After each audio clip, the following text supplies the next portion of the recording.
ایک دفعہ کی بات ہے، ایک بہت ہی خوبصورت گاؤں تھا اور اس گاؤں میں ایک بادشاہ رہتا تھا۔ یہ بادشاہ بہت ہی زیادہ رحم دل تھا اور اسی ہی گاؤں میں ایک لکڑہارا رہتا تھا۔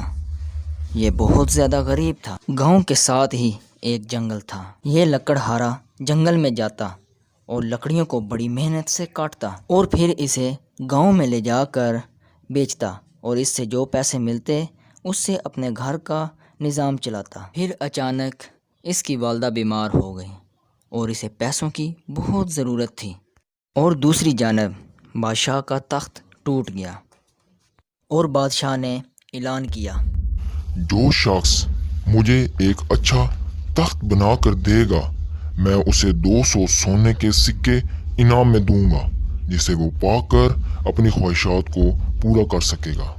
لکڑہارا بہت زیادہ ذہین تھا۔ جب اس نے یہ بات سنی تو وہ تخت بنانے کے لیے تیار ہو گیا اور خود ہی تخت کو بنانا شروع کر دیا کیونکہ اسے پیسوں کی بڑی سخت ضرورت تھی۔ آخر کار اس نے تخت بنا ہی لیا اور پھر اس تخت کو لے جا کر بادشاہ کو دیا۔ جب بادشاہ نے یہ تخت دیکھا تو بادشاہ بہت زیادہ خوش ہوا کیونکہ بادشاہ کو یہ تخت بہت ہی زیادہ پسند آیا۔ پھر بادشاہ نے 200 سونے کے سکے جس کا اس نے وعدہ کیا تھا لکڑہارے کو دیے۔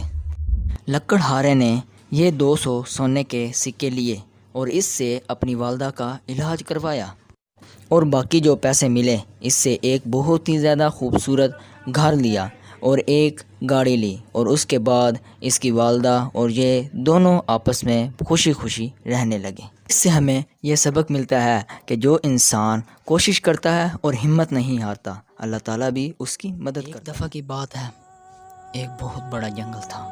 اس جنگل میں ایک پرندہ رہتا تھا اور اس کے 3 بیٹے تھے اور یہ بہت زیادہ بھوکے تھے اور انہیں بہت زیادہ بھوک لگی ہوئی تھی۔ یہ موسم بھی ٹھنڈ والا تھا اور اس ٹھنڈ میں باہر نکلنا ان کے لیے بہت زیادہ مشکل تھا، لیکن ان بچوں کی ماں کو اپنے بچوں کی بہت زیادہ فکر تھی۔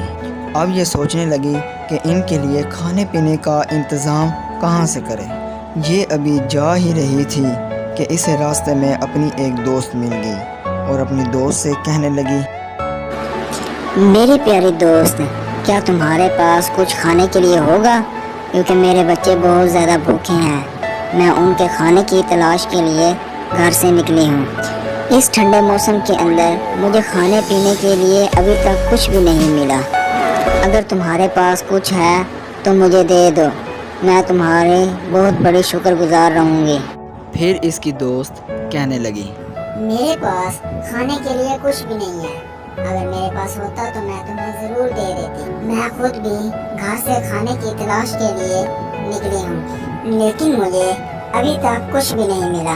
یہ بات سن کر طوطوں کی ماں بڑی پریشان ہوتی ہے اور پھر کھانے کی تلاش کے لیے دوبارہ روانہ ہو جاتی ہے۔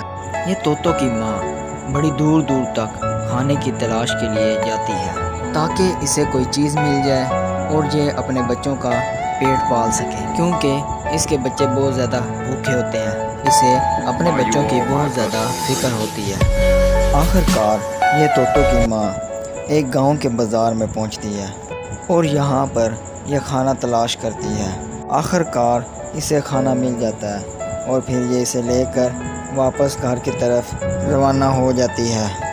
طوطوں کی ماں دوبارہ اتنا لمبا سفر طے کر واپس اپنے گھر کی طرف جاتی ہے۔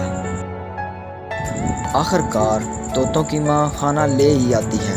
پھر یہ اور اس کے بچے سب مل کر پیٹ بھر کر کھانا کھاتے ہیں اور پھر بچے خوش ہو جاتے ہیں اور ماں کے دل کو بھی سکون مل جاتا ہے۔ اس سے ہمیں یہ سبق ملتا ہے کہ اگر ہم کسی کام میں دل لگا کر محنت کرتے ہیں تو ہمارا خدا ہمیں اس میں کامیابی عطا کر دیتا ہے۔